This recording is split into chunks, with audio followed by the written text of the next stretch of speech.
Here's what's ahead in this edition of Animal Outtakes. Escaping the cold. As the Sunshine State gets its share of some winter weather, we find out what this Florida rescue is doing to keep these babies warm. Plus, we stop by some manatee cold weather stomping grounds and learn who else may be visiting Florida this time of year.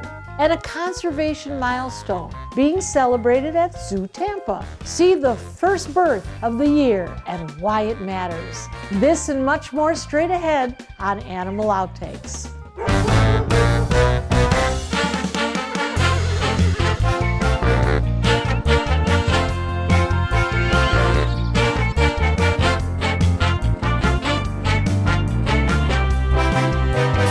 Just like people, animals flock to the south during these colder winter months.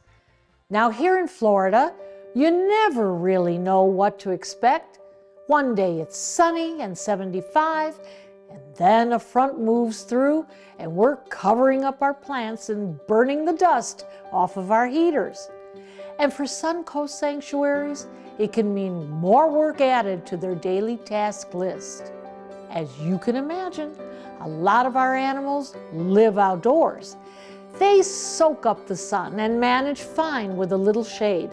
So for places like Love Life Animal Rescue, these colder days take a little creativity and the ability to adapt.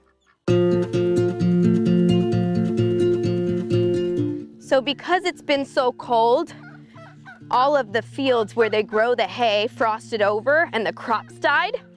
So there's no round rolls anywhere to be found. So we're going through like 4 of those bales a day now. There's no rain, so the grass isn't growing. So this cold weather is really killing us right now. Right, babies? Right?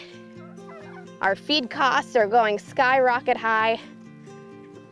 We've spent probably an extra $2,000 just on hay in the last couple of weeks. For bedding, nobody has straw. Straw is much better for the animals because it doesn't absorb the moisture, so if it gets wet, they're not gonna freeze. But we've got hay and straw and blankets, hi baby, in every lean-to, every nesting box, every barn, every shed, every little piggy house possible. Right? And tonight I'm gonna go and put blankets on everybody. Welcome to Love Life Animal Rescue. My name is Stephanie. I'm the founder and director and main caretaker for 244 animals that are here at our sanctuary. We help to rescue, rehabilitate, and rehome when possible animals in need, specifically farmed animals, as you can see, right? So we've got about 15 different species of animals here at the sanctuary right now. Everything from cows and donkeys and ducks and turkeys and pigs and chickens and goats and sheep, tortoises and guinea pigs and bunnies, you name it. We are getting the biggest extremes of both areas. Yesterday, at some point, it reached 80 degrees, and we went around and we turned the fans on for everyone. We put the sprinklers on and the splash pads. We made a bunch of mud for the pigs so that they could stay cool because it was hot. And then we had to go and unplug all the fans. And, so sorry, Sasha. This is Sasha. She's our new guardian puppy. Yeah, so it is so cold. Usually our Great Pyrenees, they're livestock guardian dogs, so they live outside, they're nocturnal, so they sleep during the day, and then they're up barking at the wind and the owls and the coyotes and the panthers and all the predators all throughout the night, helping to keep everybody safe. But it was so cold last night, it went down to 31 degrees, feels like 25 degrees with the wind chilled. So I had all the dogs in the house, so they had me up all night howling, and she was chewing pillows and all that fun stuff. So definitely was a full house last night. We brought in 2 senior pigs, 2 of the tortoises that are about 60 pounds each, 2 of our special needs chickens, the 3 Great Pyrenees. We had 9 dogs and 23 cats in the house. So it was, we brought all the barn cats in. So it's definitely preparing for both extremes. We've never had to spend this much funds on hay and bedding. We're running electricity to a lot of our external sheds right now to be able to put power for fans in the summer and now heaters. So we just bought a bunch of chicken heaters and stuff for the coops, trying to make sure nobody gets frostbite. It's been a lot of preparing and a lot of extra things that you normally don't think about because, you know, we live in Florida. It's usually 100 degrees.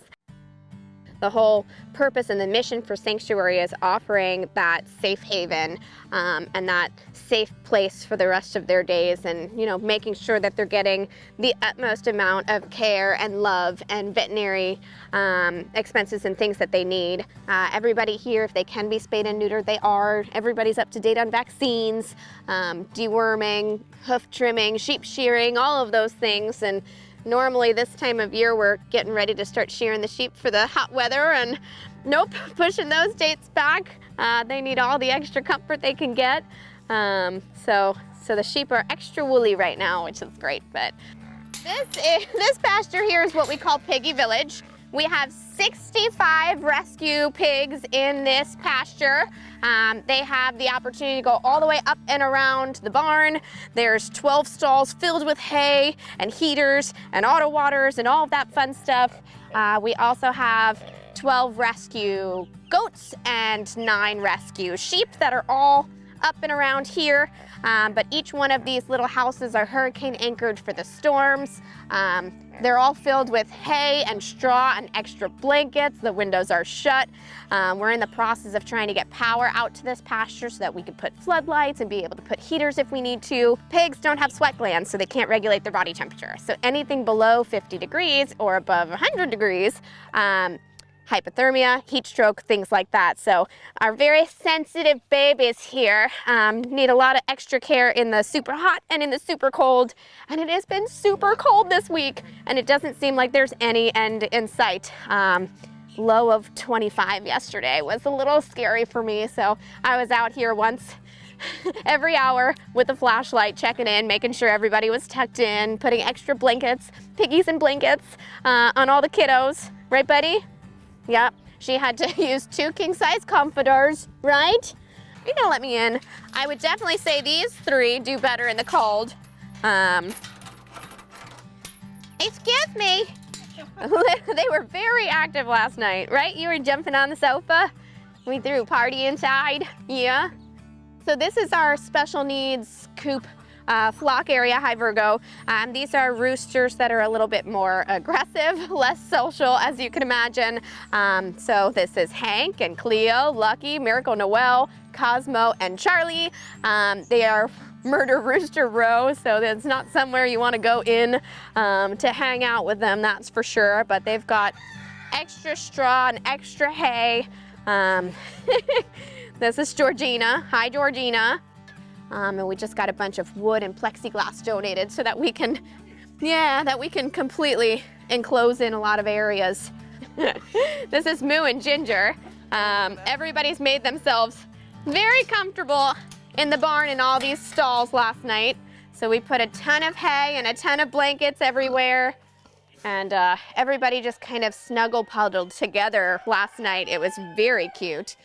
Olaf, Stevie, hi, fish. This is Elsa. Elsa's ready for a haircut when the cold weather decides to go away, right? But you're extra warm right now. Yes, I know. Yes, I know. Who wants to love mommy? So these are our handicapped sheeps. They're all senior or disabled. So Manny's got 3 legs. She's got a hairline fracture that never healed, so she's broken her leg twice. And then these 2 are seniors, right? And then Pickles is just a spoiled brat. He was bottle raised from another sanctuary, so he likes to break into the house all the time. So there's that. Taking in animals from all sorts of different situations, abuse, neglect, owner surrender is a very popular one. Abandonment, unfortunately, and of course, for farm animals, it's slaughter. These animals are so caring and affectionate. Hot Pickles. And they deserve the world. So that's my whole mission, and our whole mission here is to make sure that they are safe and that they are loved. Because that's sometimes all they really need is just a little bit of love, right? And part of being loved is being able to keep them warm, right? We keep them warm. And we are just nonstop. Like I said, we get linens from, you know, followers on Facebook and Instagram. They'll message and say, hey, I have some linens. So now is a perfect opportunity.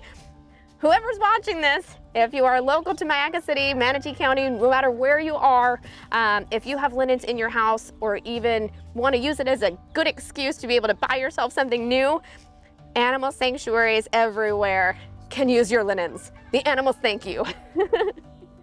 These keep you warm. They keep you warm. Where's your brother? Where's your brother? So I started picking out all of the coats and stuff that were donated from the shed. So I've got some little goat blankets and stuff that I'll put on everybody. Oh, here we go. Mona. Mona was paralyzed when she first came to us, but now she lives in the house. She's an old lady, right? You old lady. I know, I know. This is Focaccia. She only has 3 legs, right? So I've been keeping the jacket on her. She got picked up by an owl or a hawk a couple months ago and was in the ICU for 3 days. So now, right? Oh yes, you're okay. You're okay. Come on. There you go. Show. Yeah, thank goodness. So Potato here is 18 years old and he is one of our hospice kiddos. He is in congestive heart failure. So he gets a lot of meds. Hi. Okay, Focaccia. But all the little doggies have little jackets on. Thanks to the generosity and the amazingness of the community who donates and buys us really cool stuff, right? That's it. She just wants to be involved. You just have to pick her up. My littles. Potato has no teeth. Right? Okay, go ahead.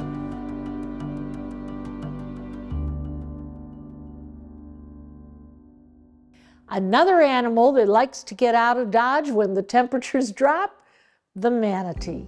Lucky for the ones on the west coast of Florida, the Tampa Electric Power Plant provides the perfect environment for them to warm their peduncles. The manatees are referred to as winter wanderers.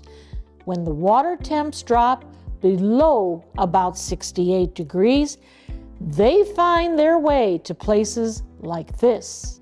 They also head to many of the springs in the state where the water stays a consistent 72 degrees. A few of the other animals that head south, the prehistoric-looking sandhill cranes. Some do stay here year-round, but most migrate during the winter. Officials also say snook migrate each winter from offshore to warmer waters inland. One of the places you might be able to get a good look at them, the Homosassa Springs Wildlife State Park. They've got an underwater observatory with views of the fish in the spring. Coming up next on Animal Outtakes, a fan favorite is back. Storm damage destroyed a popular place for visitors, but we're happy to report these smooth swimmers are home again. After the break. What happens to your pet if something happens to you? It's a tough question, but an important one. At Donte's Den Foundation, we offer a solution. It's called Lifetime Care, a way to ensure your pet continues to live the life you've always shared. It's a chance to determine exactly what happens to your beloved friend in the event of your passing. For more on how you can provide the kind of life your pet deserves, visit us at dantesden.org. Some journeys start small, with small paws and a big purpose. Every great partnership begins with the first step, guiding them through the world, so one day they can guide someone through life.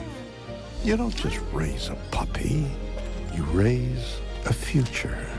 Become a Dogs Inc. puppy raiser. Give a dog a purpose, give someone hope.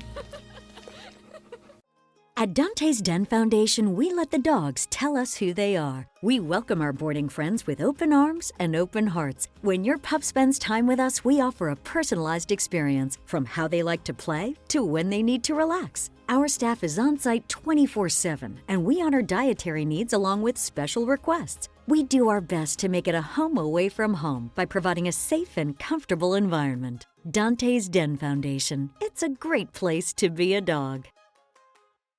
Every animal that finds its way to Farmhouse Animal and Nature Sanctuary has a story. Some are beyond heartbreaking. But here, we focus on the future. We make sure each animal will spend the rest of their life feeling safe, loved, and protected. To help the animals at FANS, visit farmhousesanctuary.org. Learn more about becoming a volunteer and how to donate. Will you be the one who makes a difference? Donate today to help the animals who call Farmhouse home.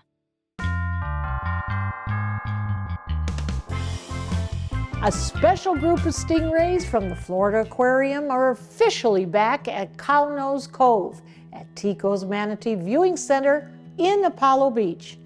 The rays have been a fan favorite feature at the Manatee Viewing Center since 2016.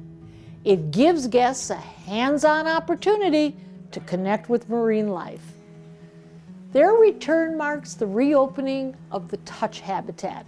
Workers have made extensive repairs thanks to the damage from Hurricanes Helene and Milton.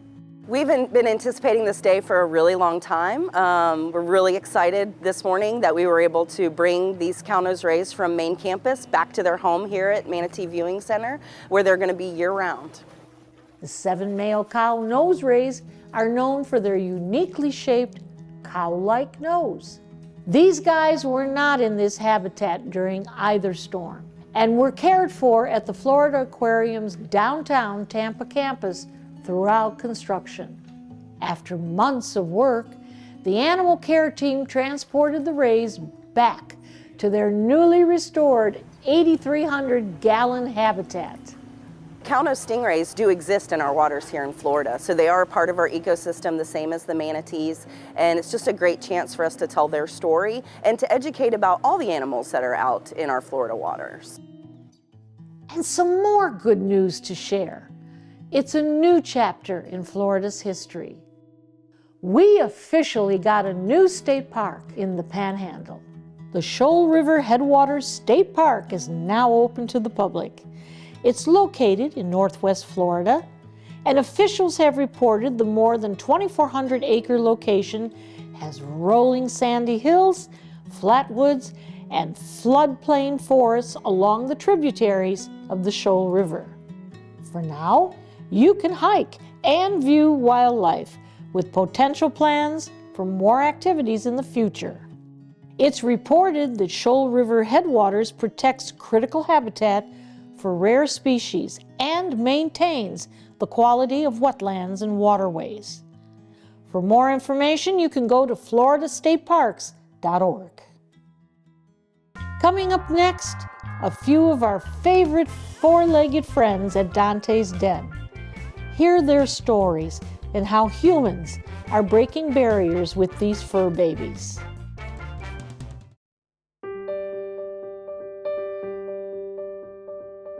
At Donte's Den, each day brings challenges, and we strive to meet those challenges. And one dog that just touched our hearts was Domino. When you talk about breaking barriers, this dog had a lot to get over. His human mom suddenly passed, and there was Domino, well taken care of by her, very, very healthy, but extremely confused. And the family called and said, "Can we bring Domino to Donte's?" Well, of course, this is what we do. We take the dogs with the little broken soles and we look to repair them. So here came Domino, her little head kind of hanging. She shuffled a little bit, but I knew by looking in her eyes, this dog needed some attention and needed to be shown that nothing's going to happen to her here at Donte's, and she had to learn to trust us. We worked very, very hard with her. She is a happy, well-adjusted pup. She can't get enough loving. She can't give enough loving. And so it shows that if you give the extra attention, lots of cuddles, we can many times overcome a bad situation and break those barriers. We do not take the words breaking barriers very lightly. And recently, we were asked to take a dog from another rescue and see what we could do. Well, the dog came to Donte's, and lo and behold, needed extensive medical care. One leg was crushed. Another leg had the femur broken. And then, of course, there was the smashed pelvis.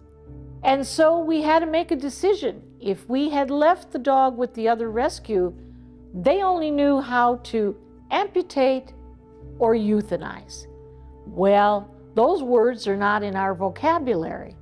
So we decided to take Rosie to Dr. Byron Young down in Inglewood. He evaluated Rosie, called me up and said, Marcia, we can correct this. We can give Rosie a life. And so we authorized extensive surgery. And then a wonderful, wonderful woman, a foster, came forward and said, I'll take care of Rosie. I'll do the running. I'll do the visits. I will take care of her. And sure enough, she has. And Rosie today has a new lease on life. And that's definitely breaking a barrier. For more on these pups and the many programs at our Myakka Sanctuary, go to dantesden.org and stay with us. A new baby is born, coming up next. What happens to your pet if something happens to you? It's a tough question, but an important one.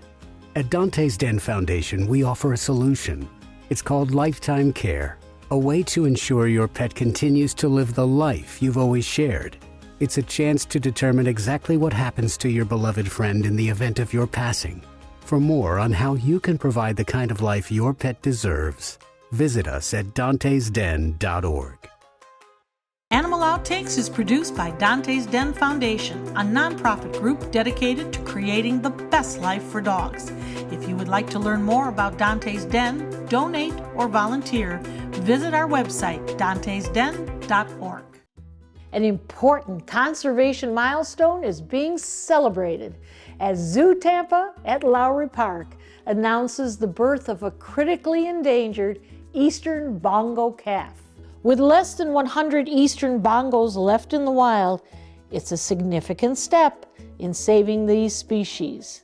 And it also marks the zoo's first animal birth of 2026. The female calf was born on January 9th, and it weighed 38 pounds, standing about 2 feet tall.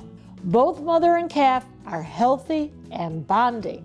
The calf's mother, 4-year-old Binti, was born at Zoo Tampa in May 2021. And this is all part of the Eastern Bongo Species Survival Plan, a collaborative effort that aims to protect and sustain imperiled species. This birth marks the 4th Eastern Bongo calf born at Zoo Tampa since 2021. The zoo's Eastern Bongo herd now includes 8 bongos, 2 males, and 6 females. Bongos are the largest species of forest-dwelling antelope, recognized for their glossy chestnut coats, large ears, vertical white stripes, and long spiraled horns. We hope you had fun and learned a thing or two along the way. And we'll be back here again next week with even more animals and some engaging encounters. Until then, thanks for watching. She actually, the rest of her family was eaten by alligators. I'm so sorry. She's got no manners. You're so crazy. No wonder you didn't get eaten by an alligator. Right? She's too. I'm so sorry. I can lock her up. And what are you doing, crazy girl? Did you put these new friends?